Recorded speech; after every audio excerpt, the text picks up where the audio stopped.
All right. What is up? Welcome to another episode of Full Blast. I'm your host, Raja Burrows, and we have a very special guest today. This is Versavia. She has a lot of great content on this channel as well. And today we're going to be talking about feelings. Everyone's favorite topic. Yeah, well, leave it to the double activated FI to talk about the feels. Yeah. And here's why I love talking about feelings with you.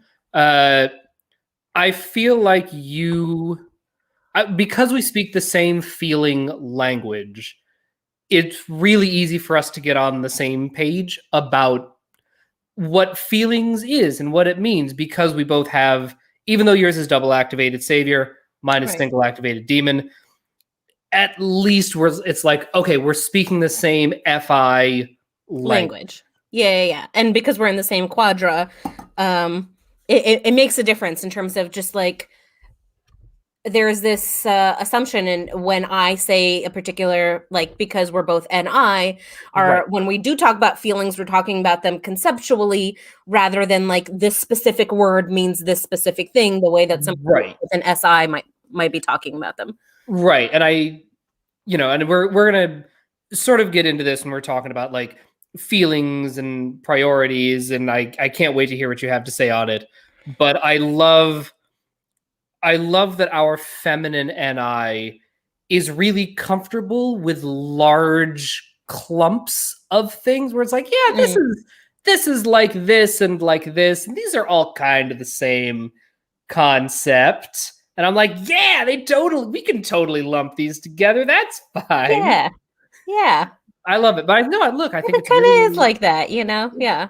It's interesting having demon feminine NI, even though it's feminine, because it's backed up. So when my NI triangulates on something, it's backed up by so much savior masculine sensory that it's like, oh no, I know this. Like, you are going to have to give me some masculine sensory that contradicts this NI theory. Otherwise, like, go fuck off. Right. It feels as solid as masculine NI would, except it's totally not. Right. Well, and also you can actually like challenge people on the SE, because not only is it your lead function and it is masculine, it's like, not only are you going to have to contradict me, I've done so much fucking research. Like, you're gonna have to give me some really good reasons. Like, you're gonna have to find something that I didn't. And which is why, like, with this blast that I have in mind for us, with like, you know, house feeling priority. Yeah. It's like a lot of it is just from observing. A lot of observation, which is what SE likes to do. Sure. Also, just a lifetime of trying to understand feelings, both like just as a person who wants to understand it, but also from a psychological perspective and understanding what the research says about it. Yeah. All of this coming together to help me understand how it's priority, right? Yeah. So if somebody does have an idea for, like, you know, TE powwow, at the end of the day, I still have TE, so I'm open to, you know, a TE powwow. But if somebody comes to the table and says like, no, actually, I don't think this is how it works, I'm going to have a lot of reasons for why they're wrong. Right. But I'm totally open to being wrong, because at the end of the day, my TE is shallow. You know, it's not attached to my DI. Right. I love it. So, you know, as one of the things I love about objective personality is the emphasis on definition of terms. And I think, you know, that that's a really important part of any conversation. I think it's something that needs a little more TLC from David Chan. Say the info doms. It's okay. I'm bringing some of that. I'm trying to bring some of it as I understand the system. Listen, I like that it's part of the culture. I like that it is a thing that we acknowledge as being important. Which, and the reason I bring that up is that this idea of priority, it has a lot of different connotations, and it comes with a lot of emotional baggage. So just to sort of lay the framework here, set the framework, lay the groundwork. whatever. I don't know. Foundation. My feminine. Let's make sure we're all on the same page. Let's throw in a couple other analogies in there. Let's see how many cliched analogies we can throw out. Yeah, exactly. When you say priority, what do you mean by priority? How are you defining it? So that's a great question. And I think so priority, importance, and ranking, I think, are all kind of the same NI concept, right? Okay. So the idea is that in some way or another, this thing is more desirable than this thing, right? Sure. In some way or another. So when you talk about ranking, like first, second, third, right? Or you talk about setting your priorities for the day, or you talk about, hey, this is more important to me than this thing. You are saying you're giving something priority. You're saying that this outcome or this thing, whatever this thing is somehow more desirable than this thing for whatever reason. And the reasons are irrelevant for the definition of the word. Sure. Or the concept, for the definition of the NI concept. I'm sure there's going to be people who are in the NESI axis who are much more intentional and specific in how they use these words. Sure. For you and I, the SC, the sensory is irrelevant. It's the concept that we're trying to get at. So the concept is somehow one thing is more desirable than another thing. Sure. For whatever reason. And those reasons can be wide and varying, right? Got it. So that's what FI and that's what feeling is always trying to do. It's trying to say, hey, this outcome, this decision, because they're deciders, is more important than this decision. Got it. Okay. Oh, I love that. And so one of the big things that I've been batting around is, so Dave and Chan have been talking about this in the context of specifically the deciders, right? The IPs and the EJs, and where they get stuck is in this game, battle, whatever, of right or wrong. Is this right? Is this wrong? Right? They can get very extreme about that. And there was that great clip. I love that clip of Kamala Harris and Joe Biden that they put. I think it was like Joe Biden loves ESTP loves ice cream. It was one of those videos. And have you noticed, kind of aside, our last three presidents have been ESTPs? 1, 2, 3. Right. So yes, we have the last. And I don't know what Bill was, but for some reason I have EP in my head. Yes. Which is so curious that leave it to the EP to control me, bro, to try and control the country. Right. I think they said that Reagan and Clinton were both ESFPs. George W. is an audio ESTJ. Huh. Actually, I'm not surprised that he's an ESTJ. Yes. Oh, wait. Yeah, W. Yeah. Yeah. W is an ESTJ. I don't know if they know about Herbert Walker, but we got Barry. Herbert who? Who's Herbert George Walker? H.W. Bush. Bush Senior. Oh. Okay. I'm like, who was that? I don't remember that president. That's because I was still in the Soviet Union. Yeah. That's right, you were. Anyway. But yes, no, those lead SEs. But you were saying something about Biden and Kamala. But yes, sorry, tangent. But yes, Biden and Kamala Harris, she was very much about like, is this right or wrong? This thing that you did, is it right or wrong? Oh, yeah. I remember that. Getting really dogmatic, and he was sort of she's an ENTJ, right? Yeah, she's an ENTJ. ENI. With the demon, I think it's demon masculine NI at the bottom. FI, you mean? Yeah, for Kamala. Yeah. So she's TNI, blast, play, sleep, consume, I think. Yes, but I think she's audio, so I think she has the masculine FI at the bottom. Oh, FI, yeah. Right. So she's looking for that, like, what is the right thing? Right. And Biden in the middle is like, it's complicated. I was kind of a dick, but also that was the time. And he seemed much more comfortable going back. Yeah, the double deciding. The double deciding, but also his FE in the middle is so good at seeing the spectrum of priorities. Yeah, and that's... Yeah. Go ahead. Well, what I was going to ask is, like, how do you when you're talking about priorities and, feelings and values and all these things, I'm curious how you as an FI user sees what FE is doing with respect to this idea of priorities. So it's interesting. This I haven't given as much thought to, but I've come to kind of, and this could probably be its own episode. I've come to understand DE as communal and DI as individual. So as FI users, we look at feelings as belonging to the individual and thinking as belonging to the communal, as like something that's communally owned and shared.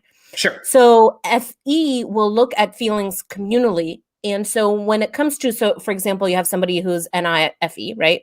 Who's in that quadra. When they are trying to, like, what's his name? Darren? Yeah, oh Darren my God. Brown. Thank you, Darren Brown. Yeah. Like Darren Brown, he is exceptional at manipulating your feelings because he understands how to manipulate feelings at a communal level. He doesn't give a shit what you feel as an individual. He doesn't give a shit about your individual emotions or your individual ranking. He sees what is important at the communal level and what is the priority for the community. And with that, he's able to manipulate that in the way that OI and I is able to manipulate. Control, whatever you want to call it. And that actually, so we're talking about how our last 3 presidents were ESTPs. And one of the reasons is because we are totally living in a time when there are so many emotional decisions that are being made. And NIFE is exceptional at tapping into that and finding a way of saying, hey, for us as a community, as like the communal value right now is this. And let's even if you look at on the other side of it, like at Bernie and AOC, right? So they're both typed. Bernie's an ENTP, so he has that FE as well. Wait, is he? I thought it was INTP. Oh, sorry, INTP. Yeah, but he's SIFE. Yeah.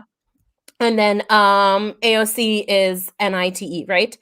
And even on his end, he's the one who kind of gave the progressive movement its life. And on the other side, Trump gave that movement its life as well. And that's because they see on an FE level, on a communal level, that, hey, this is what our society is struggling with right now. And these are some answers to it, right? Let's address these priorities, these concerns. Oh, good. That's so good. Yeah. Now that has been communally established kind of thing, for example, on the progressive side, AOC is stepping into it, and now she's throwing her TE into making it happen, which is interesting, an interesting dynamic. Oh, I love that. Okay. So my recent, human addiction person I've been studying, who I love, is Kevin Hart. Oh, SEFE, right? Yeah, double activated. I love him. FE. He's such SEFEs are such great storytellers. Fucking baller of a human. Yeah, and he is. He really is. Like, and again, this isn't just because like we do very similar things creatively, writing wise, acting wise. I started listening to it and I was just like, you're just a good dude. Good human being. Yeah, he is.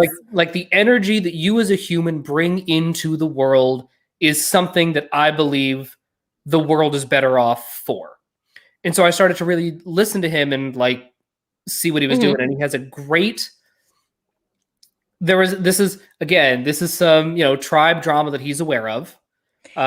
Somebody was talking about, there was another comic who was talking about one of his proteges, Tiffany Haddish. So Tiffany Haddish, she kind of brought her up, gave her some opportunities, whatever. And there was another comic who was talking shit about her. And he goes on this podcast and just rants for like 20 minutes coming to her defense. But I bring that up because it's his FE was the basis of his rant, because he was so attuned to communal values and manipulating the communal values. And he saw when somebody was trying to, again, I have not typed Tiffany Haddish. She seems very FI to me. Whatever. Anecdote. Don't listen to me. We all know I suck at typing. That's not the point. But with Kevin, he was attuned to like, no. why are you poisoning the community opinion of this person who the community has decided is awesome? Right? He was like, this is an incredibly talented woman of color who's finally getting her shot, and you're shitting on her. What the fuck are you doing? And he wasn't coming at it from a, you are hurting her identity. You're making yeah. It was more like, hey, as a community, she's been accepted. Stop with your bullshit. Yes. Yeah. And it's Go ahead. Tell me. So slightly different direction, and kind of bringing it back around to the earlier question of deciders and observers. Yeah. So Will Smith, recently there was a Fresh Prince reunion. Have you seen it? Yes. Yeah. So really, really interesting. First of all, I fucking love Fresh Prince. When we immigrated here, it was the show that we like all watched together. Yeah. And I love it. And it was really a big part of me growing up. Yeah. And so when I saw the reunion, I was super excited, watched it. And so people who don't know Fresh Prince, there was 3 seasons in, they switched out the actor for his aunt was switched. There was some drama with the original actress, and they brought on someone else. I knew it, but I didn't realize it in any kind of, I didn't give it any thought. Whatever, shit happens. Will Smith, who is FESC, so very similar to Kevin Hart, and also audio. And Will Smith is this great, he's so charming, and he's really good at understanding what is going on communally. And I think that's at an emotional level, I think it's one of the reasons why he had the kind of success that he had. Yeah. Because he was able to, especially given when Will Smith became famous, both for his singing and then for Fresh Prince, for his acting. It was in the 90s, and it was at a time when there was Black characters, especially shows about Black families, were very far and few between. We had that. We had Full House, not Full House. The one with Urkel. Thank you. Family Matters, and probably Bill Cosby. Those were probably the 3. But he, in this show, in this reunion, it was really interesting, all the reunion stuff. And then it gets serious. There's this big FE decider reconciliation between him and the actress who was fired. Yep. And it was and that's actually when I tuned out. Because me as A, FI, and B as a double decider, I'm like, okay, great. Yeah, they reconciled, right? But for him as a decider and as somebody who's communal, not only as a decider, but as hey, we need to fix this. There have been rumors for decades that there's all this tension between us, and we need to lay that to bed, and we need to fix this in the public eye, so that everybody understands on an FE level that this has been reconciled. Well, and that was just yeah. No, go ahead. A very great contrast between the SEFE versus FESE. The deciders. Yeah. And totally. Because there's it comes back to this idea of in ops, this concept of responsibility. What are you responsible for? Which I want to do an episode on that. I've been thinking a lot about responsibility. I think it's a fascinating concept. It's funny that, the way that you describe that, I had a really similar reaction of this. See, and again, here, and maybe this is just my bias for however many reasons. It's the sort of thing where, Will Smith, he's I feel responsible. He finally took on that responsibility of and I watched some of it again, as you, I was I don't really give a shit. But he talked about, he's I did some things back in the day that were the actions of a younger man. I didn't understand the responsibility that I had. Yeah. And even when there's the super famous scene where Will Smith has that big breakdown monologue, the "How come he don't want me, man?" Oh, right? Yeah, of course. Right? Something that I still brings me to tears every single time I watch it. God, it's fantastic. It's so good, but the reason why that that popped so hard was that before that take, James Avery, the guy who played Uncle Phil, he was, he Yeah, was I like remember that. serious actor. And one of the things that he kept saying to Will, he's like, listen, Will, you have an extraordinary responsibility as you're young, you're not white, you're the star of the show, you got all this stuff going on in your life.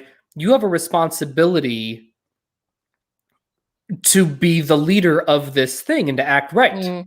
And for me as a TE user, as someone on the TEFI axis, I see that as being like, okay, well, how can I make this work? How can I make the logistics? And it's very like, right? My responsibility is to keep the wheels of the machine going. Whereas for his, it's to keep the emotions. Yeah. The communal emotions, not on an individual level. The communal emotions, the communal priority, where it needs to be. Yep. And so to bring it back to an earlier point in terms of like FI versus FE, one of the things that I've noticed, so I FE decently well. One of the reasons I think is because that double activated FI, but also masculine TE. And just anyway. But I FE by looking at the individual emotions in the room. Yes. And making sure every single person's FI is addressed and feels safe and gets their priorities met and is seen and all of that. I never look at the whole communal. I don't look at what is the vibe in the room.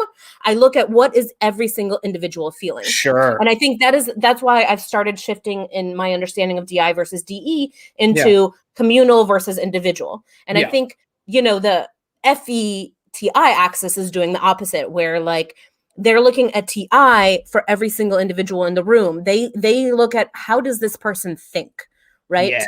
And how can I honor everybody's individual ways of thinking, right?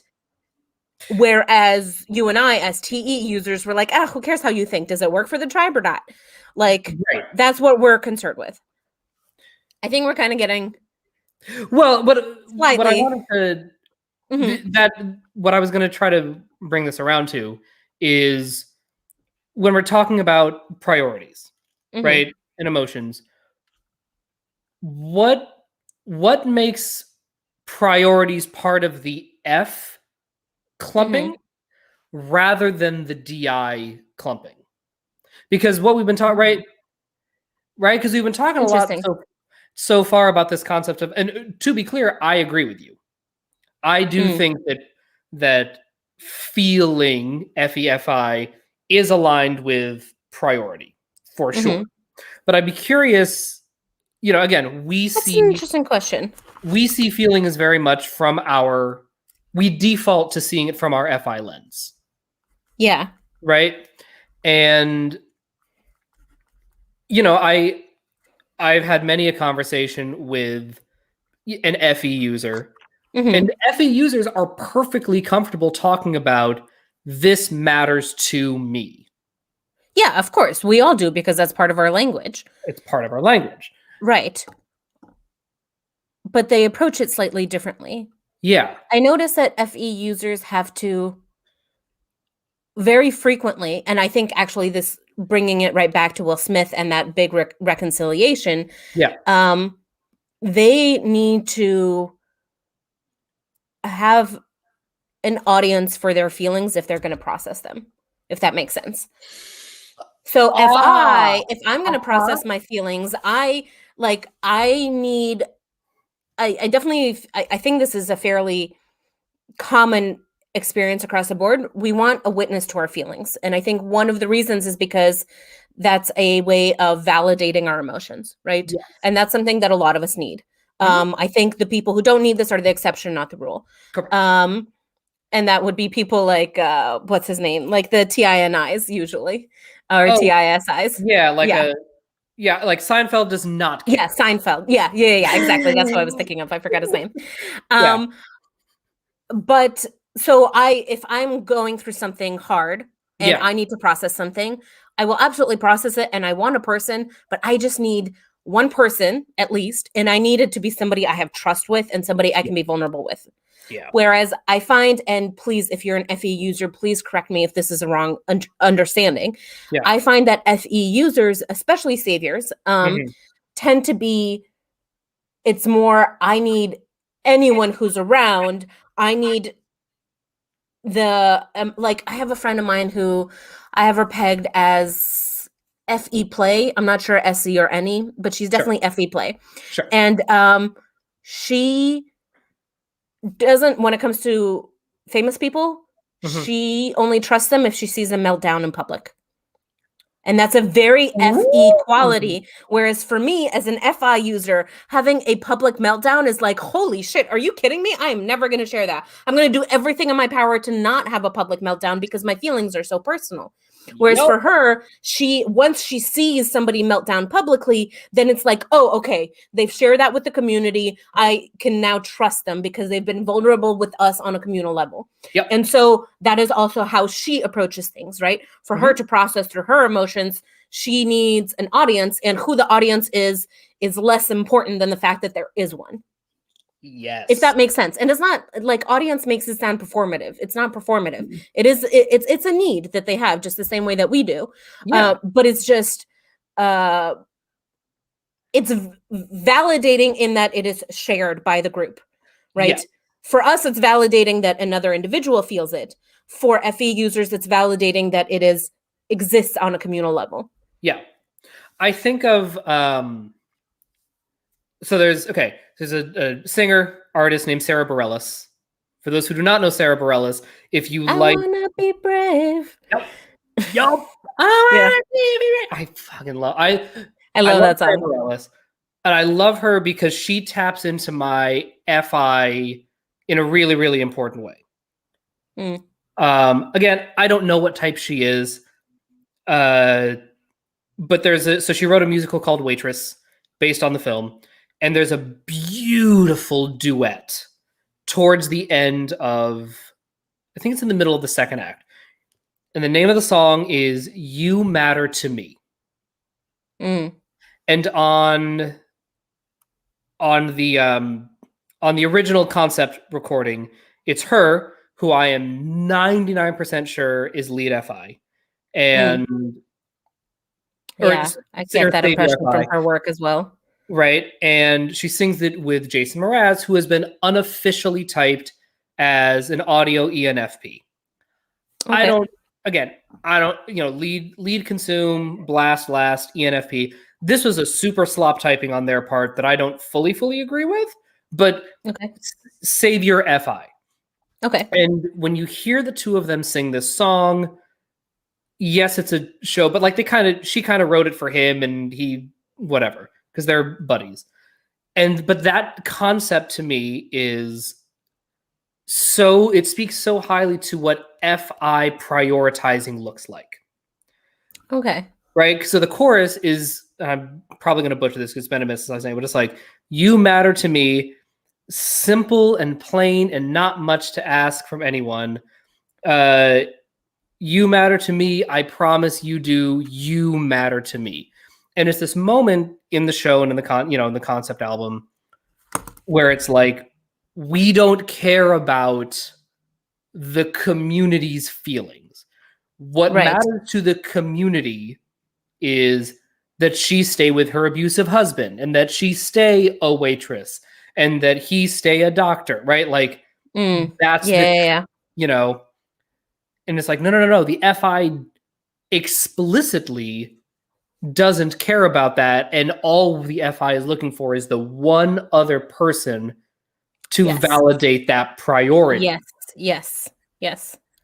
And also because it is DI, and this was in their earlier definitions and they moved away from this, but I still this really resonates for me, and I still think of it in those terms. DI wants to be significant to the tribe. Yes. Like build up the self so the tribe can be inspired. That's how they used to define it, right? Yeah. And DI is still very, very much that way. And so even one other person already creates a tribe, right? So if you inspire one other person and that person is your person or whatever it is, that fills that DI need tremendously. Yeah. Well, and especially if it's, again, going back to this idea of priorities, if you can get your DI need met by someone who you have decided is fucking awesome, I mean, that's incredible. Yeah. And especially because as FI users, we're constantly ranking everything. Like, and as a savior FI, I can't stop. It's okay. So fucking annoying. Can we please talk about, because I remember that for a long time they talked about how, like, you know, Gary V and the FE are always ranking the people. But, like, can we talk about how FI does that too a lot? We're ranking everything, but we're ranking everything according to what I want, right? So I mean, this whole talk is about, like, you know, how is feeling priority, right? And I'm constantly ranking everything. And so to, you know, when you talk about that DI need of build up the self so the tribe can be inspired, and you have one other person that you inspire, and if that one other person in your FI ranking is high, then that's all you fucking need, right?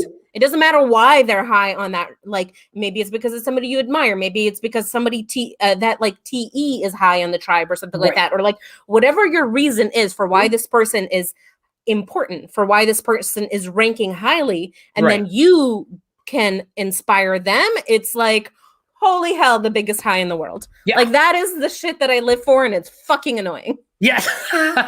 Whereas, so they brought Gary V on to do some, I don't know, it was play a social media game. It was like pick 5 social media influencers and they ranked them by points or whatever. And, you know, it was like, you know, if you wanted to assemble the best social media team, right? And he saw Kim Kardashian had, you know, cost 3 points, right? And he was like, Kim Kardashian done. And they're like, what? Right? So it was like, here's a bunch of social media like 15 social media influencers that this person made up a game. And these 5 are the person decided, was like, these are the most valuable because of their followers. And to build them on your team, it costs 5 points. But they put Kim Kardashian at 3 points. Oh, okay. Right? And Gary V saw that and was like, no, all I need is Kim Kardashian. Accurate. Yeah. Like, on an FE level, that's not accurate at all. On an FI level, absolutely. Like, I can't stand the Kardashians, but on an FE level, I understand that they're clearly doing something right. And it was so funny to watch him go, like, his brain almost broke and he kind of didn't even want to play the game anymore because he was like, I don't think that Kim Kardashian should be allowed to be in this game. She's so far ahead. Like, which is interesting because, like, that is also one of the ways that I find that really interesting interplay between DI and DE that are like FI and FE or TI and TE, right? So that most of that family is ESFPs, right? Kim, her mom, and Chloe, I know for a fact, are all ESFPs, and Chloe's my type twin. Okay. So they all have FI, right? Right. But for whatever reason, communally, the FE has decided that FI is important, right? Yeah. And on a TE-TI level, we do the same thing. Like, if you look, there was some Q&A that they did quite a while back about, like, IQ or something like that. Sure. And is IQ associated with anything? And they kind of noticed that a lot of it is ST. And I've noticed a lot of it is TI, particularly. Right. And that is a great example of when TI digs in the right place, TE is like, oh my God, gold, right here, gold. FE is doing the same thing. When FI digs in the right place, FE is like, oh my God, this is clearly important to a lot of people. It's hitting people's FIs. That's gold right there. Let's go that way. Yeah.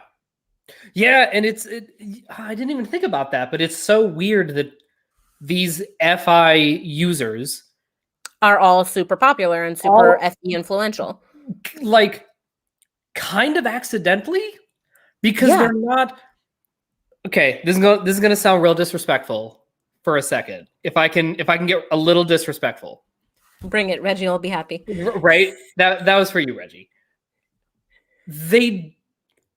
As a TE user, I genuinely don't see what they contribute to the tribe. As an FI user, I don't see what the fuck they're like. I agree. As someone on Like- FITE, I don't. The only reason I've ever watched any content with them is to understand Chloe better, Right. because she's my type twin. That's it. Yeah, and I'll watch Kim just so I can see more of what, I think she's audio. Yeah. Okay. Like what the audio double masculine SF consume looks like. Looks like in a savior state. Looks like but like the spectrum that I am looking at, Mm-hmm. I'm like, y'all are useless. Like y'all are not what? But Like from a TE perspective, yeah, absolutely. Right. But from an FE perspective, oh my God, they are doing something really right. It's funny. I've been so into FE lately. I've been so into it. It's funny, so like I brought up Kevin Hart. He's my main guy. Will Smith is another one that I've been looking at. Oh, so interesting on Charisma on Command, which is like SEFE channel, and he's really great with his NF blast. Yeah. Whenever he talks about Will Smith versus Jaden and the two of them, because I bet you Jaden's FI or something like that. Sure. Jaden's completely oblivious of the FE. Anyway, you were saying Kevin Hart, Will Smith. But it's again, as I work in the entertainment industry. I'm now in LA. I'm now just more attuned to communal vibe, just because that's just what SoCal is very FE. Yeah. In California, man. I finally down there. Up here in the Bay Area, we don't have time for that shit. We're trying to convince you to buy this juicer for $400 because it'll totally be a startup unicorn. I love it. Oh man. But and so the other one, again, he hasn't been typed. I would love to see him get typed, but it's Jamie Foxx. So I think Jamie Foxx is probably really he's close to Kevin Hart. Yeah, he's in that department for sure. Definitely. And again, just the way love Jamie Foxx. I am obsessed with that dude. He's such a he has that same goodness that Kevin Hart has. Yes. He's just like, oh my God. Yeah. And listen, he's had some issues. He's kind of run himself off a cliff a little bit. And Terry Crews as well as SEFE. Yeah. There's a lot of that, especially the audios. That's interesting. I love it. Danny Trejo. They all have that same kind of really lovely, just kindness and warmth, I guess. I love listening to them. I love listening to them.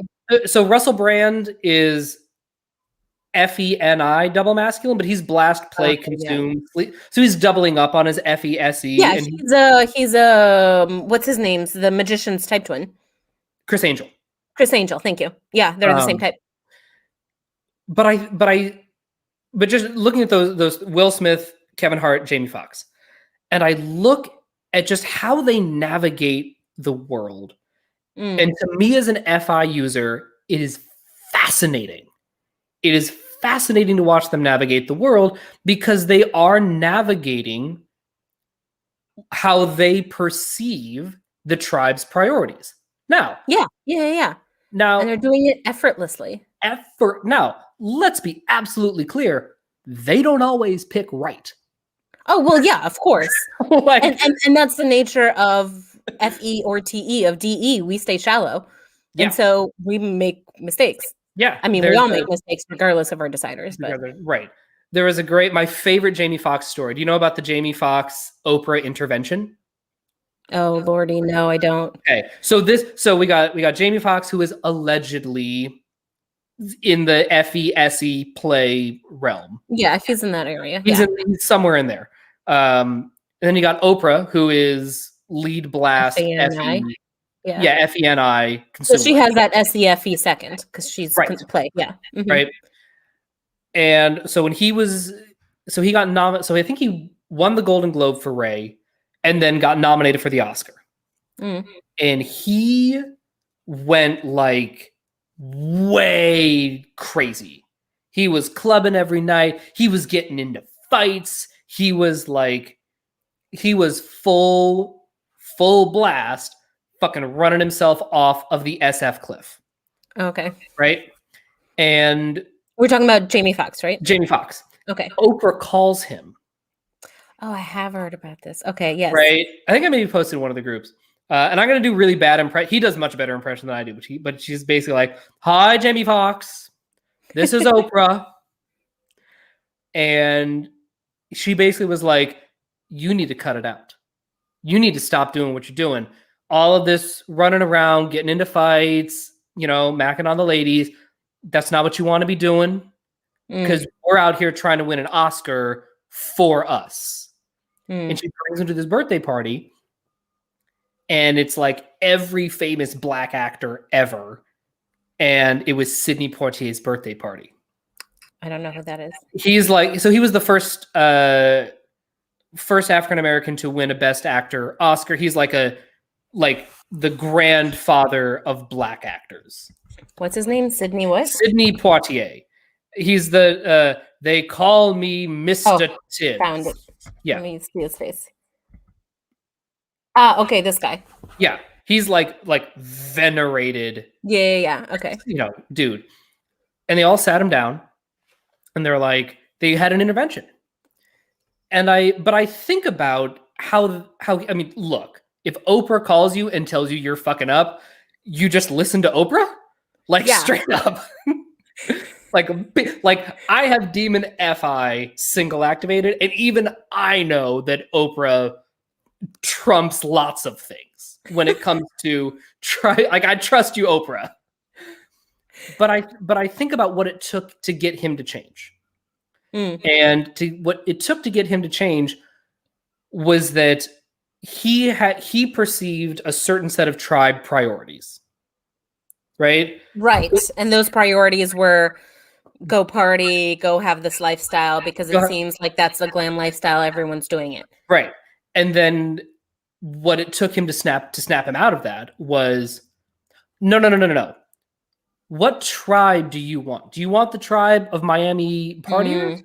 Or do you want your tribe to be Oprah and Sidney Poitier and Denzel? And Yeah, of course. Is that it? Because if you want that tribe, then you got to do this. This is what's important for this tribe. This is what is important for this tribe. Oh, these are this tribe's values. And then he was like, and he immediately, and this is what's fast, because I feel like for me as an FI user, if I was gallivanting, going around, living the lifestyle, whatever, and somebody tried to have an intervention with me, I might do it if they made a good, it's like, well, listen, if you want to win the Oscar and if you want to move ahead in your career, then you shouldn't do this, right? Then I'd be like, all right, fine. But even in those words, in the words that you used, you were saying, if this is your priority and this is your priority, then this is how you do it and this is how it works, right? Correct. Yeah, it's built into my language as an FI user. And so if Oprah called me, in order to get me to change my ways, again, exactly. Just being Oprah, she would have to frame it as, listen, you could EGOT. You could legitimately win in your lifetime an Emmy, an Oscar, a Tony, and a Grammy. You could be this person. You could do all these things. You could have this career. And if those things matter to you, to your FI, this is the TE execution of it. But just sitting me down and being like, the tribe thinks that you're not reflecting well on us. On the rest of the tribe, yeah. And for me as an EP, I'd be like, well, don't try to control me, bro. I would freak the fuck out about that. And it's just wild to me where how priorities manifest for FI versus FE. Yeah. Because it took, it's so crazy. Yeah, we're what, 45 minutes in, and we've talked a lot about that. And I guess not. So we talked about priority, but not really feeling. So what? So I guess our fee. This is a safe space to share your feelings. It's just you and me and the whole internet. This pandemic. No. I'm sorry. Anyway, Okay, so yes, so we've talked about how do priority, feelings tie into it? and Yeah, we've definitely established that we both think that priority and feelings are fairly synonymous. yeah, It's the same NI concept, but yeah. how does it in a like? So as you pointed out, like we lay down the foundation for what is priority, right? It's Sure. saying in some capacity that this is more desirable than this. Right. It's a ranking. Mhm. Um, so then the other side of it is what is feeling, Right. and this to step back a little bit Sure. from an evolutionary perspective, and I approach everything from more of a science rather than religious perspective. So, Sure. you know, Yep. depending on where you guys are coming from, take it or leave it. But from an evolutionary perspective, say way back when you and your family, whatever, you're living in a cave, Okay. and some predator comes, you know, whatever, there's a bear coming. Okay. And I'm ready. you immediately feel what? You feel like if you saw a bear coming and if you didn't have feelings, you saw a bear coming and you were just thinking there and it's like, oh, you know, there's a bear coming. I need to hold on, let me think about this. I guess if they eat my family or if they eat us, that might be bad for us. So I should probably do something about it now. I'm just imagining in the 14 seconds it took you to do that processing, you now no longer have a head. Like the bear just exactly, right? So what are emotions? Emotions, we evolved to have emotions as a short circuit to decisions, right? So there's the thinking side of it as like, hold on, let me process this, which actually we probably evolved emotions before we evolved thinking. But emotions are a short circuit to action, a short circuit to a decision, right? Yes. So when you think about emotions in that way, okay, so emotions are a short circuit. Right. Then a short circuit to what? What kind of decisions? And depending on different emotions, they're going to be a short circuit to different things, right? Fear is an emotion that it's a short circuit to you're in danger. Sure. Right? Anger is a short circuit to your boundaries are being crossed. Shame is a short circuit to, hey, if you don't fix your behavior, you're going to be kicked out of the tribe and you're going to die. Right? Laughter is a short circuit to social connection, right?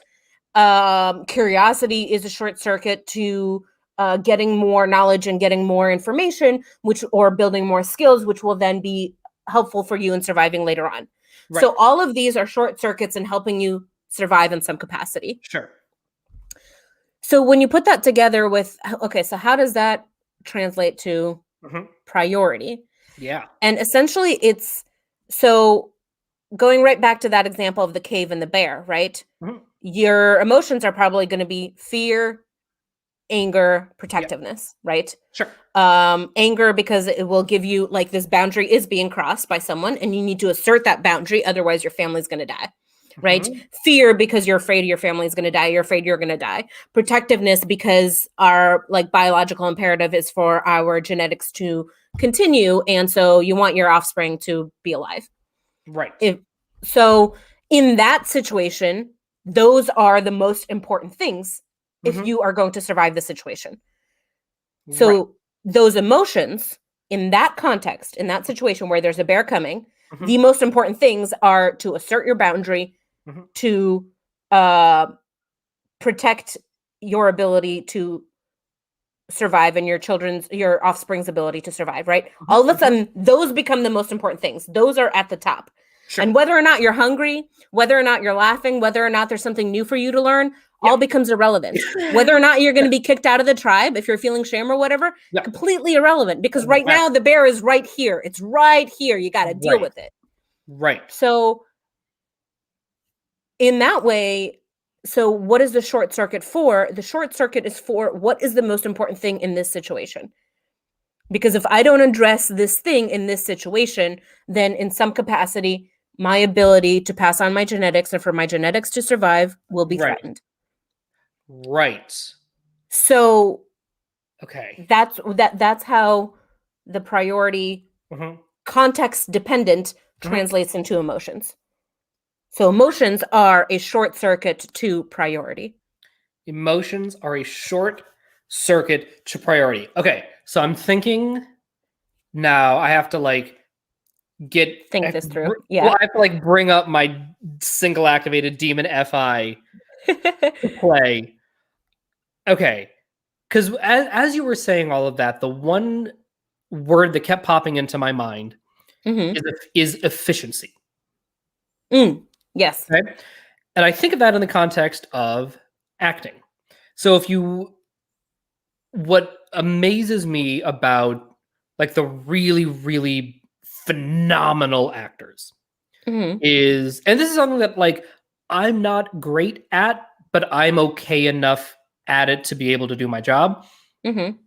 So there's a lot of nonsense nomenclature around acting, but a lot of it relates to being emotionally flexible, being an emotional athlete, whatever. Yeah. And it's what makes an actor really compelling is their ability to allow themselves to value that short-circuiting mechanism. Right? To allow themselves to use that shortcut to the priorities. Where I really struggle as someone who has demon F, and it would be a similar struggle whether it was I had, Savior TI or Savior TE, just demon F in general. It's that I don't trust the shortcut. Yes. And I mean, that is the part of the definition of what makes it a demon, right? That we can't lean on it. Right. Because we haven't put in enough time to deal with the darkness of that demon.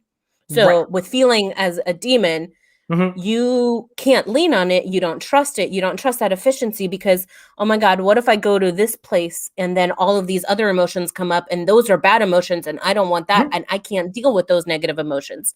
So it's hard to go into that place because otherwise, next thing you know, you'll be completely overwhelmed by emotions. And that's kind of the definition of your fears. Well, your demons. So, did you ever play Mario Kart 64? Are you familiar? Yeah. Okay. Yeah. So there's the island racetrack, and then there's the part of it where you can either go around the island or you can take the ramp and go through the little hole. That's sort of how I look at this feelings shortcut. Interesting. My priority is to finish the race as quickly as possible. Right. But I don't trust my ability to take that ramp, even though I know to make it through that. To make through the little tiny hole. Yeah. I'm because here's the thing. If I fuck up that jump, I am then you're set back way. Yeah. I'm screwed. So it's a risk assessment. Right. It feels very high risk, high reward. Such a great example. Yeah. To me as someone with demon F. And I'm curious what your experience is doing stuff like that. Again, analogy land. But taking that shortcut, is it that you're just more comfortable? Is it that you're more comfortable and confident that you can make the jump? Or is it that you're you know what? Even if I screw up this jump, it will still have been worth it to try. Both. Okay. So it's interesting because in the SE version of your example, of your analogy, when I'm actually playing Mario Kart and with my play last, I am the last person to actually take that jump. Right. Sure. But when it comes to emotionally jumping, right. It's through, so I'm willing to take that jump. And it is through a history of being willing to take that jump that I now have confidence that I will make it. Got it. And I think that you can use that analogy and apply it to any of our functions. And I think that is one of the differences between what makes something a savior versus a demon, right? So in that same way, when it comes to NI, not even NI, but TE, which is my big bad demon. When it comes to TE, I don't trust my ability to make that jump. And part of that is because I don't have a history of being willing to take that jump. Sure. if I had a history of being willing to take that jump and to eat it, because there will be many, many times when you do eat it, when you don't make it, right? Yeah. But then you get better and better and better. Because I don't have that history, I don't have the confidence that I will make that jump, that I'll make it through it. And so I become more and more averse to doing it. Right. And that's what makes something a demon versus a savior. A savior is like, yeah, I know that if I don't make it, I can deal with it. It's not the end of the world. Right. So I can try again. Got it. Okay. That's a great analogy. Thank you for that. I love it. You're welcome. You're welcome. Well, and just, you talking about this idea of because as soon as I, as a demon F user, as soon as I see a shortcut, right? If I see something that's going to be emotionally efficient, my immediate visceral reaction is to go, I don't know. I haven't earned it. I haven't teed out. I haven't done the risk analysis. What do you mean when you say emotionally efficient in this context? So meaning like, let's say, okay, let's use shopping as an example, right?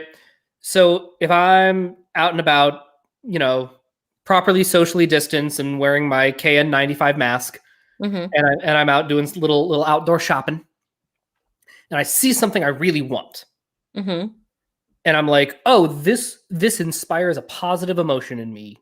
It's not just that my first impulse is to go, do I really want this? Will this make me happy?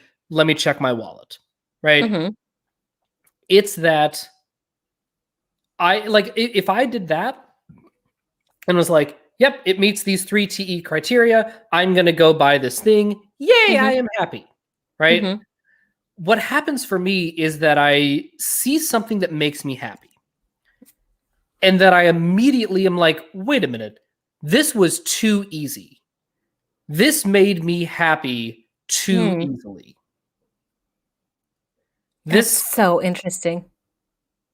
Right? And I think that it's, again, when we're talking about demon prioritizing.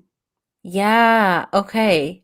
Right? Wow. That is, yes. Okay. That makes so much sense. Yeah, absolutely. Because it is that emotional efficiency. It's a short circuit, right? Yeah.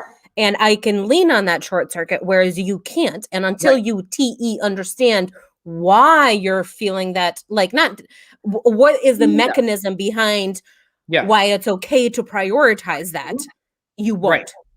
So until you've gone around the island, you won't get to the other side. Exactly. Oh, exactly. Wow, that's so interesting. Okay. Now here's the thing.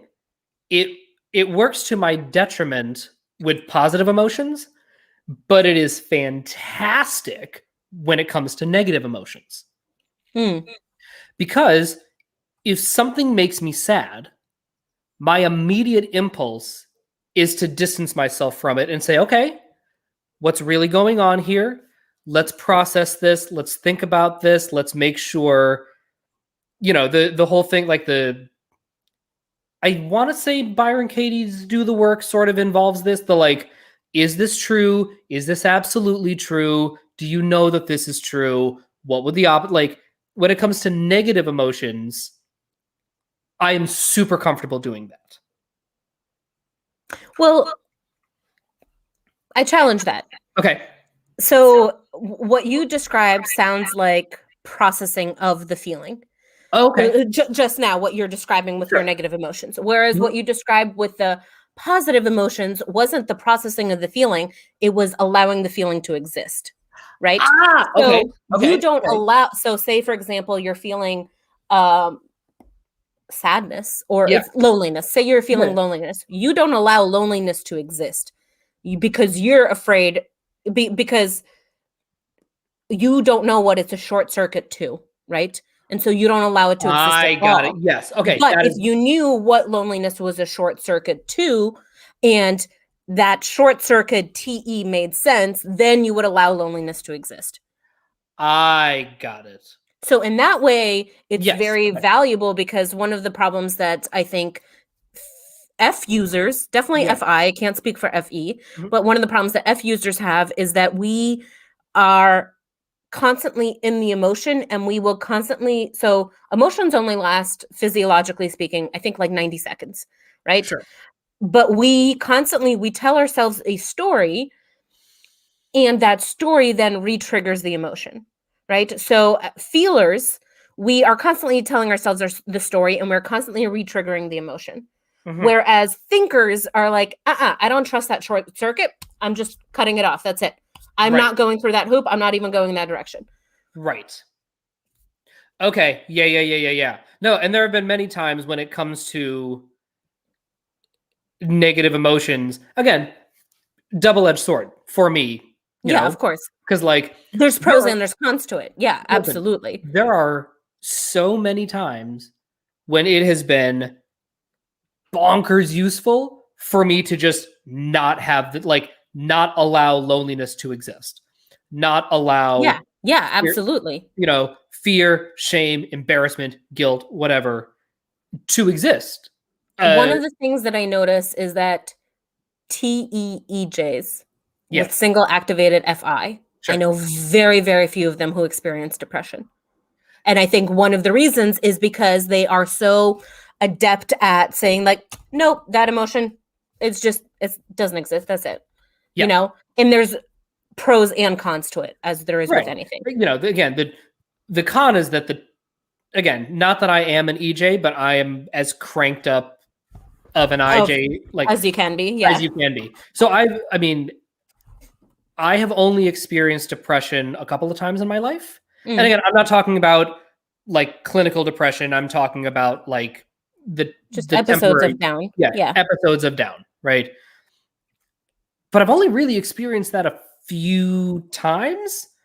And I was able to be like, ooh, yeah, this is not serving me. And I was able to at least start to dig my way out of it. Because I decided, I was like, oh no, I just need to cut myself off from this negative feeling. Yeah. Right. And it's, know, to go back to it, like, so we are exceptionally adept at telling ourselves a story and replaying that emotion, right? Or like re-triggering that emotion, whatever it is. Sure. In psychology, it's called ruminating, which is not healthy at all. But the flip side of it is if you're constantly not going into the emotion, the emotion exists for a reason. Right. And in our daily life in the 21st century, most of the time, those reasons, like a bear isn't actually threatening our livelihood. We don't need to be feeling that anger or that fear, right? In that same way, right? Correct. So it's slightly disproportionately amplified. But it does exist. And there are times when, like, if I don't know, if someone is in your life. So say, for example, anger is very useful. Anger as an emotion exists to assert a boundary, saying, hey, this boundary has been crossed, and no, I'm going to assert this boundary again. If you blow up in anger because somebody looked at you wrong, that's not a healthy version of it. Correct. If you experience anger because someone in your life broke your trust, that is an appropriate reaction because you're saying, hey, you crossed this boundary. Now there's going to be consequences to that. Yeah. Right. And so if we don't go into our negative emotions, then that's how we end up in the, TE cycles of just going because your short circuit is trying to tell you something, but you're like, no, I'm just not going to listen to it. Yeah. And sooner or later, it'll catch up to you and you'll go into a tidal wave and all that jazz. Yeah.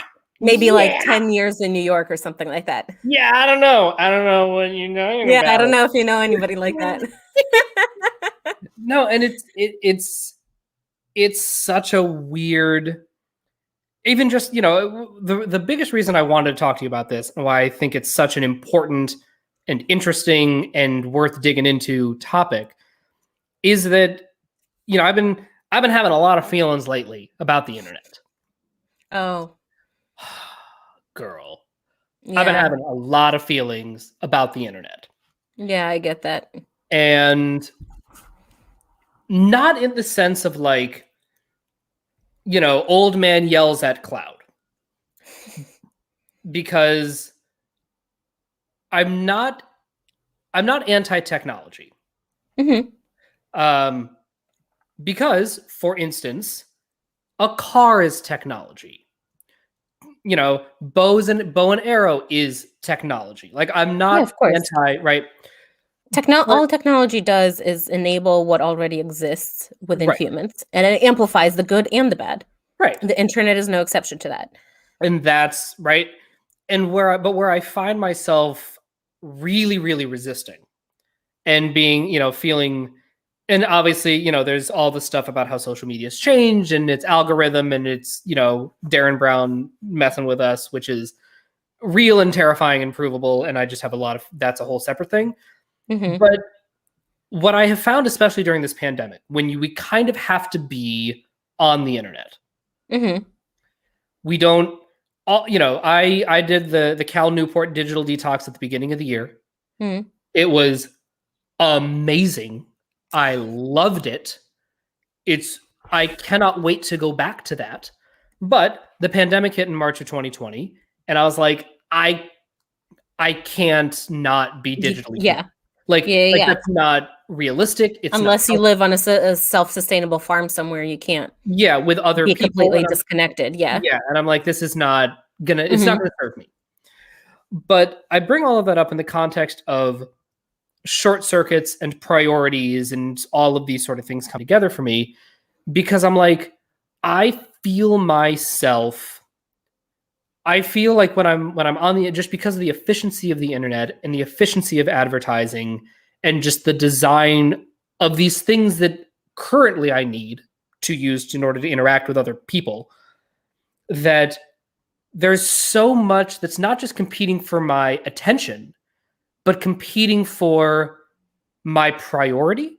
It's saying, hey, prioritize me. Give me a like, so that, by you, clicking like or save, or double tapping on the foster kitties. Yeah, like that's all. So that's all I do on Instagram now. It's just all kitties all the time. And it's amazing. And I love it. Because I love the little kittens and they feed the little bottle. Anyway, but so easy to make a joke right there, but I'll move on.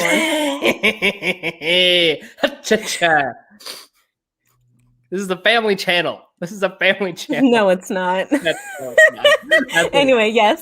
Anyway, but I bring that up because I definitely feel myself like I am willing to let kitties make me happy, right?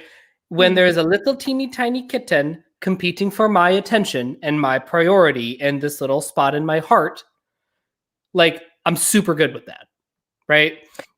But I feel like being on the internet. Quick tangent. Yep, what's that? Quick tangent. That's something that I noticed with Demon FI. Yeah. So a lot of people who I know who are very, very pet focused. Yeah. Or love cats and dogs and things like that tend to be Demon FI because cats and dogs are reliable, predictable sources of feelings. Yep. Right? There's a lot less risk than with a human. Anyway, continue. Yep. Hundo P. So yeah, internet. So, but I feel like the internet, one of the reasons why it's been so stressful this past year is because there's just, everything is like, competing hey, for your make attention. me important. Hey, make me important. Hey, make me important. Hey, make me important. And I'm curious how you, as a Savior F user, navigate this landscape that we're living in. Again, especially with the pandemic, where we can't really disconnect for just, global health reasons. Yeah. How do you navigate so many things competing for your priority and your emotional short circuit? So I think, it's a couple of things. Mm-hmm. One of the reasons I'm not on the Facebook group nearly as much as I used to be is because I've deleted Facebook off my phone, and I have Facebook like quarantined in a different browser. Yep. I usually use Chrome, and I use Facebook only on Firefox, and I use Firefox only for Facebook.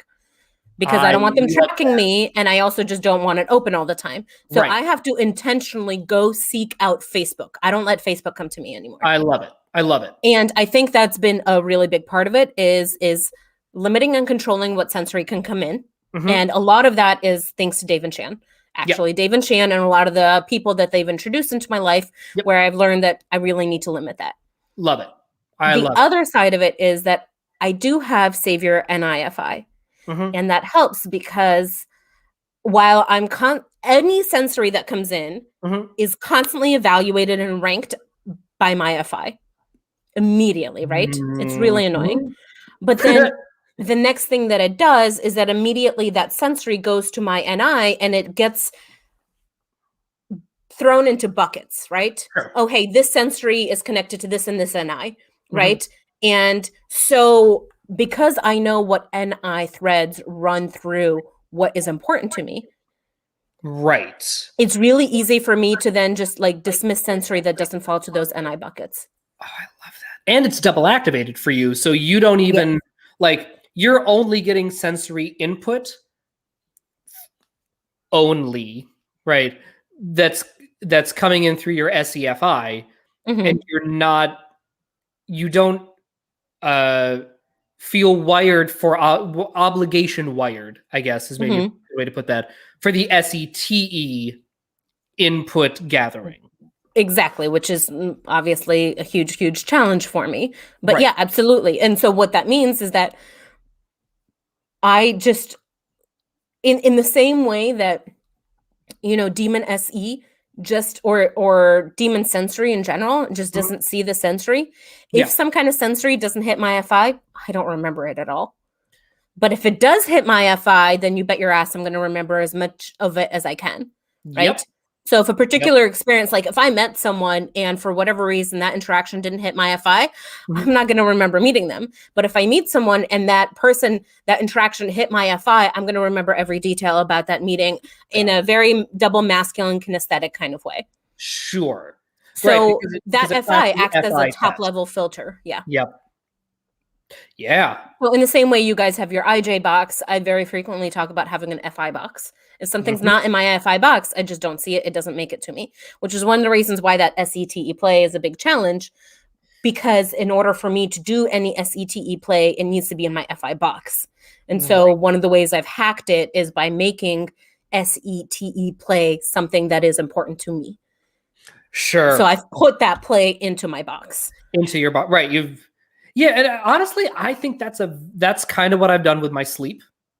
I think that's the way that I think that is the best way to approach our demons is we leverage our saviors to respect our demons. Yes. And to take ownership of them. Yes. Yes. And to, you know, I have sort of figured out that like, if I don't do NI-FI work and figure out what matters to me abstractly, then the ST just won't be like, I won't be as good at doing the ST that I'm trying to do. Right, because you're constantly responding to the tribe instead of something grounding it and being like, okay, this ST is important for me to do. This is me just saying yes because it's there. Yes. Oh, yeah. Such. And that's something that I hear a lot from INTJs, actually. There's, who was it? One of the people is, if it's not a hell yes, it's a no. Oh, yeah. Fuck yes or no. Yeah. And I think that's a very important way for TEs, maybe just Ts in general, to approach things. Yeah. And I love that. And for us, it's the opposite. Yeah. I need to I default to, if it's not a hell yes, it's a no. And I need to be like, okay, just go do the thing. It's okay. It doesn't have to be a hell yes. Well, that's so funny because that article came out however many years ago, and I revisit it periodically. And there are times when I'm like, yeah, this is the truth. This is the fucking yeah. And then there are times when I read, again, just depending on what's in the atmosphere, I'm like, yeah, I think we can, right? Yeah.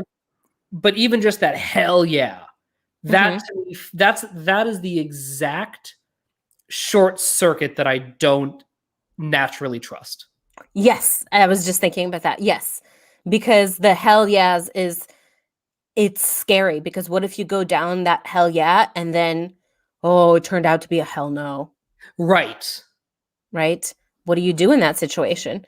And that's scary. And then all of a sudden we become averse to ever saying hell yes again. Yeah. How about this? Because there was so much pain that ended up coming with it.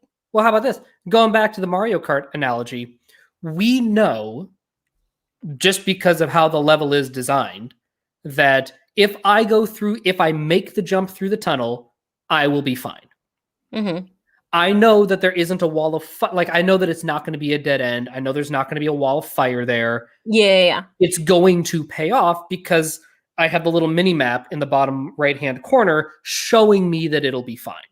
Yeah, right? but if you don't have that map, If you don't have that map, and also you might like slam right into a wall. And here's the thing: you can't fucking turn around in that tunnel. It's too narrow to turn around. Mm. In order to get out of the tunnel, you got to have keep going forward. Well, you have to you have to throw it in reverse and not look where you're going. Right? Like you have to back, and that's what my, the hell anything always gives me, a Savior T user, a little bit of pause. Right? So it's, useful in the sense of when it's like, hell no, I have an easier time going, okay, but hang on a second. Is this really a hell no, or are you just kind of being a baby right now? And then I can go, oh, yeah, no, I'm kind of being a bit. All right, fair enough, and I'll just do it. I have so many thoughts. Okay, so I really, really have to pee. Okay. Like really, really badly for like a half hour now. So we can wind this down, or we can pause. I can go pee and then we can continue. I kind of want to pause. Okay, then let's pause. I'll be right back. Okay. I'm gonna mute. Okay. Okay, you're good. You're muted. I can't hear you. All right, so I'm gonna drink some coffee. I want to talk about, if we're talking about feelings and priorities, I love this mug. I fucking love this mug. So I got this mug in New Mexico. It was handmade by a local artisan. It's super sturdy. I like mugs that, are just, I like them. I don't know. I like a mug with a little bit of heft in it. But I wanted to talk about this mug sort of thing. Because this is an instance of, let's see if I can get this into a not blurry. Here we go. So I saw this mug, and it was one of the few instances where I was like, fuck yeah, I need that mug. Like, I love that mug. And it was a little expensive. It was like $35. But it was a local artisan. It's handcrafted. It reminds me of my home. I love the color. I love you got the blue and the red and the drip, and I fucking love it. And I drink out of it every morning. This is like my mug that I love. And it just, the reason that I thought of it, in the context of all of this, is one of the hardest things for me to do is buy shit. I am so bad at buying shit. You would not believe how absolutely god awful I am at buying things. If you ever go shopping with me, it is like pulling teeth. I am the worst shopping buddy. I am the worst shopping buddy because my hell yeah muscle is pretty weak. My hell yeah muscle is pretty weak. And I'm, I wish it was here to hear this. I might say this again. But I think that, for those of us who are Savior T, I think that it's important to note that we can build this muscle on a smaller scale before we have to do anything with major stakes. V, you are back. Hello. Hello. Oh, there we go. Sorry, what were you chatting about? So I was talking about my mug and how much I love my mug. And how buying this mug, this was a fuck yeah purchase. Oh, nice. This was an immediate, visceral, I saw it and I was like, I want it. Yeah. I got it. I said it. Hang on. What man. are the lyric to the Ariana Grande? That Ariana. Okay, I want to find the lyrics to this song. Okay. Seven Rings lyrics, because this song to me is so anathema to how I function, but it is exactly what I need to do more of. As somebody who doesn't trust the efficient connection, the short circuit, the super quick ranking of fuck yeah, right? So there's the, I want it, I got it, I want it, I want it, I got it, I want it, I got it, I want it, I got it. Yeah, I need less of that. And it's so funny because I get why. Well, listen, that song has. I want to see how many views it has on YouTube, because it has to have a squadjillion. So the lyric video alone has 29 million views. The video itself has 936 million views. I didn't realize there were videos that had nearly 1 billion. Oh no, there are several that have over 1 billion. Like Gangnam Style's over 1 billion. Of course it is. I think the song Shakira did for the World Cup, I think that has over 1 billion. Like, there are a couple. Oh yeah. But like, wow. But here's the other thing. This song is not even, it's like a year and a half old, and it already has 936 million views. That's insane. And listen, correlation is not causation. I get that. But you want to talk about somebody who either she does or her management team or whatever takes responsibility for the SF, short circuiting and being able to, like, she can just get clicks. Like, yeah. And I think so in that regard, I've always associated FE, especially NIFE, but FE is very, very good at marketing, right? And a lot of the best people that I know at marketing are usually FE users. And I think a large part is because they understand really well, how do you find what is important to the tribe? Yep. And how do you give it to them, right? Yeah. And I love, you see, even in my language, I'm using TE language. I'm like, how do you find what's important to the tribe? Yeah. They don't think of it that way. They just see, okay, so right now this is what's important to the tribe, so we're going to give it to them. Yeah. Well, and here's what blows my mind about marketers and why I've never been great at it, is that I don't have that muscle of, let me just MailChimp a bunch of people, right?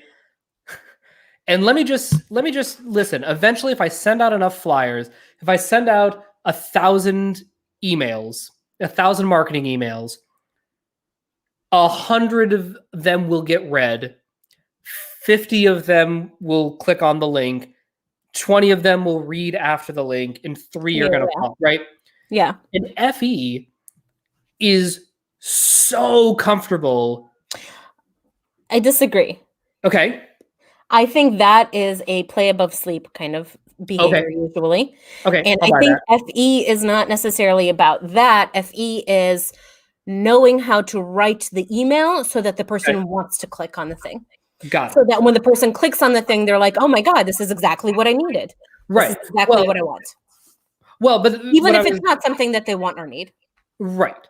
Well, I was more talking about the scale of it, right? So, like, for me as an FI user, right? Like, I can mechanically craft an email that gets people to read it, that gets people invested. I can do that very quickly and very efficiently.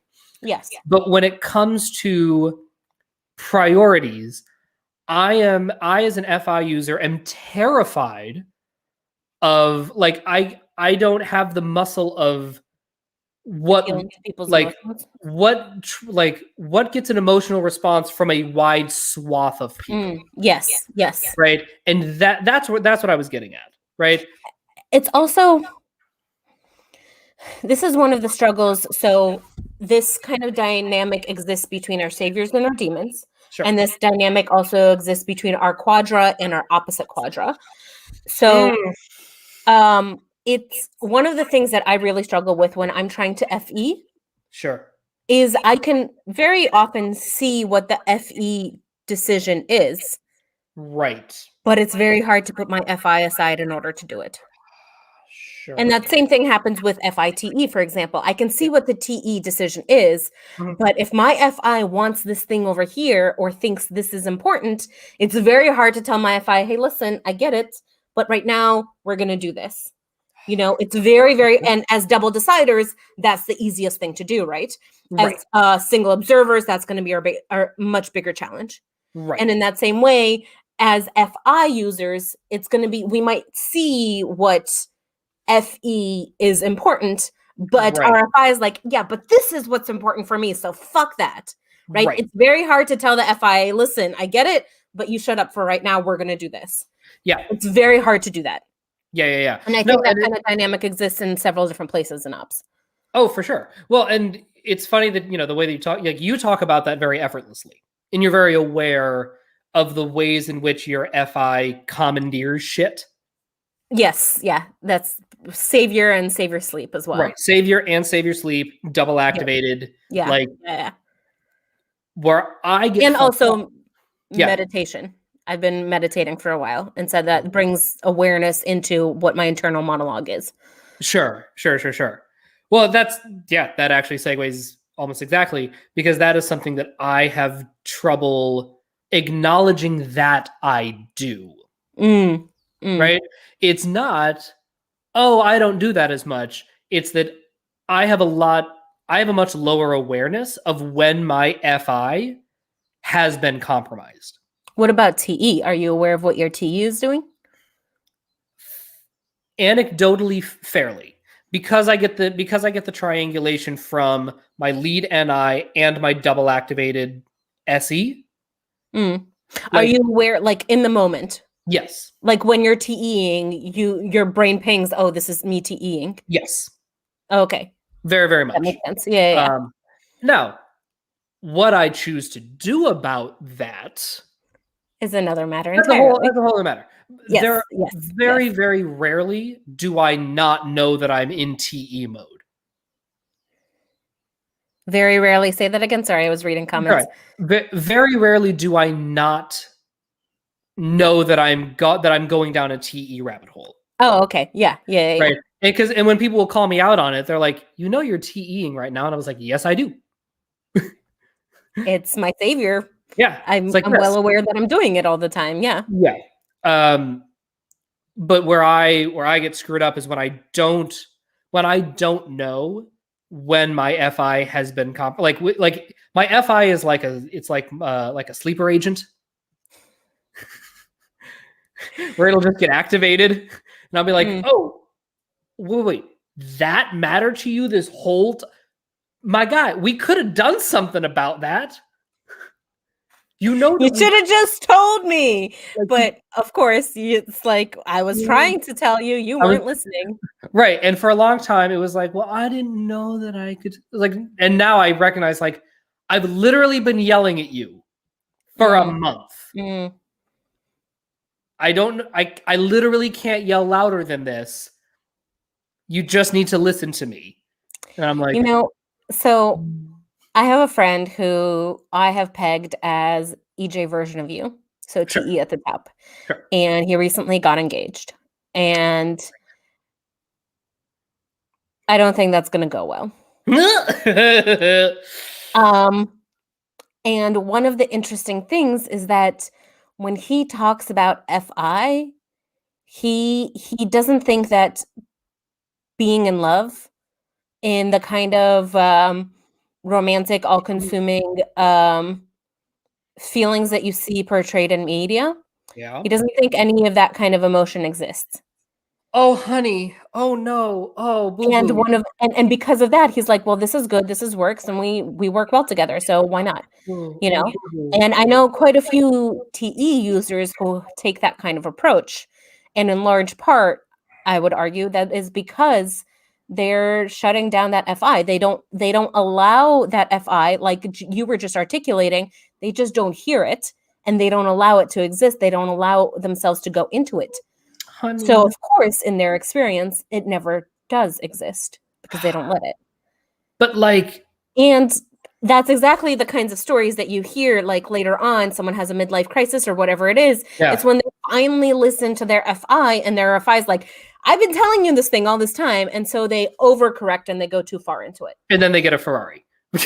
Yes. Or like, I think Terry Crews is a great example, even though he's a double decider Sure. of that FETI conflict. And Right. because he's been so public in his own like infidelity and the issues that he had with his wife and how they navigated all of that. I Right. think that's a great example of that FE and TI Mhm. conflict, that DE and DI conflict where he was just shoving down his DI. Yeah. It's like, what do I want? What actually matters to me? Which, you know, and when we're talking about the, feeling and, for us, for those of us who have FI, Mm-hmm. that's, it's Yeah. so, So this guy is, yeah, I mean, headed by the for, time he's 45, I'm pretty sure they'll be divorced, if not sooner. yeah. And Yeah, he's not the no. only one. I have quite a few friends Mhm. who I can see that with. When you're like, ooh, that's, yeah. Yeah. Yeah, no, it's tough, But everyone's on their own journey. yeah, everyone's on their own journey. And and I guess this is sort of the big thing that I wanted to explore in this conversation was this, certainly the priorities, but also like really sort of maybe look at FI versus FE through a different lens. Mm. Because one of the things that's really scary and hard for me as an FI user is that it's so hard to, even when I know, like even when I've done the sleep processing and I know what's important to me and I know what matters to me and I'm in touch with it and I'm willing to prioritize it, and yeah, it's not something that people can just effortlessly see. Right? It's not, because it is related to my DI. Like they can't see my shortcuts. They can't see, because we want to keep them personal. because we want to keep them personal. Right? Yeah, as That's FI our users, we want to keep it here, and it's only available to select few people we have trust built up with, people who are in our who are in little- our FI box. our people. Whereas Right. FE is much more easily able to share all of that. Right. And you can see the shortcuts that an FE user is taking usually, because they're like, oh yeah, well obviously this thing isn't, like I think of Gary Vee, right? And how blatantly he moves on to latest and loudest. And he's very, very comfortable moving on to latest and loudest, and like taking the emotional temperature and being like, nope, the emotional shifts are over here. And that's just where I'm going to direct my attention. And you can see that playing out in real time with FE users in a way that is not always so apparent with FI. Interesting. I haven't watched enough Gary Vee, but yeah, I think I hear what you're saying. And it's interesting, even in the as someone with double activated FI. Yeah. When I am in an emotion, yeah, it's very hard for me to share it with anyone. My impulse, everything in me screams to keep it personal and keep it private. But also one of the things that's screaming at me is, oh my God, go get someone to be a witness to this. Go get somebody to go validate it. Yes. And I think in large part because I have demon intuition and I can't lean on that intuition. So I need some kind of sensory validation. Right. But once I've processed an emotion, so for example, getting fired, right? I was fired. When I was fired, obviously, like while I'm still in the meeting, everything's shut down. You can't see that I'm experiencing any of it. Once I'm out of the meeting and I start thinking about it and processing it, I let all of those emotions come in, and it's painful and it's devastating and it's all of these other things that are coming up with it, right? Right. And while I am experiencing it, nobody except for my inner circle knows that I am experiencing it. Sure. Once I have processed it, I can talk to anybody about it and I don't care. Right. Because I'm not in the emotion anymore. Once the emotion has been processed, I'll tell you about my hardest moments in my life right now on air, like for the world to know and the world to see. I don't care because I've dealt with it already. Right. But if you want to know what I'm going through right now, I'm not going to share that with the world because I'm still processing it. Sure. And I think that's a very FI quality versus FE. I think FE doesn't experience things in quite the same way. I mean, the emotions are not personal to them the way that they are for us. Yeah. And it's, when if we're talking about priorities and shortcuts and things, I think that it's worth acknowledging, the fact that we can sort of, like, when we have something that matters to us, that we then have to just, I'm trying to think of how I want to put this. When we lean on our short circuit or our shortcut or whatever phrase we used earlier in the episode. We use both of those. Yeah. When we do that, I think it's important for those of us with FI to recognize, hey, we're doing this thing and we're going to this place emotionally and we're leaning on this shortcut. And then I think it's really important that we recognize, other people aren't going to know about this until I tell them. Because I've seen a lot of people, and myself included, like when I get into like an FI state, but I saw it a lot with my Savior FI friends growing up. They would just get into this emotion and this emotional state, and they wanted not the world, but just like the one person that mattered to them to bear witness to their feeling. Yeah. Right? But to auto-magically know it. But yes, the communication is completely absent. And that's something that idea is perpetuated in media and rom-coms and things like that like, hey, if you really know me, if you really love me, you should know what I'm feeling. But that's not the reality. That's not how life works. Like, if you want to know what I'm feeling, it's my responsibility. And in this regard, I think Brené Brown and her work is fantastic because first of all, I need to assess whether or not you're somebody I want to share that with. And if you are somebody I want to share that with, then it becomes my responsibility to summon up my courage to share it with you. And to create an invitation for that. I can't just expect you to know what I'm feeling. Right. Yeah. I love it. I love talking to you. These episodes are awesome. Do you have any parting thoughts? Any words for the viewers at home?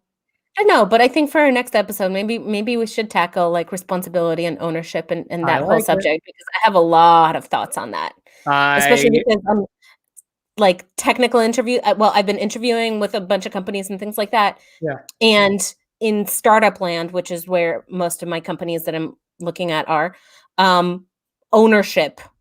Yeah. They want somebody who takes ownership of something. What the fuck does that mean? Girl. And take ownership of what? And I just think it's a very interesting idea. We got to do this. It's going to be great. So maybe we'll schedule that for March sometime. I love it. I love chatting with you. It's always good. Always a pleasure. V, thank you so much. As always, be sure to like and subscribe. There's some really great content. V's got some other great interviews and episodes on there. Her interview with me is maybe my favorite interview that I've ever done in life. Really? Your interview of me was like, I loved it. I just loved it. I'm so glad.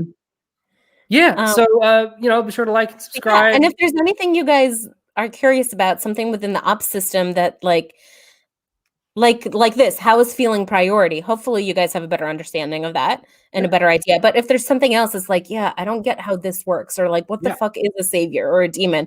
Whatever it is, let us know. Like, I'm very curious to know what the outstanding questions are in the community, especially because I've kind of been out of touch with you guys lately. I'm sorry. Hondo P. V, thank you so much. Always. You are Yes. awesome. Thank you. Have a wonderful day. Bye, guys. Bye.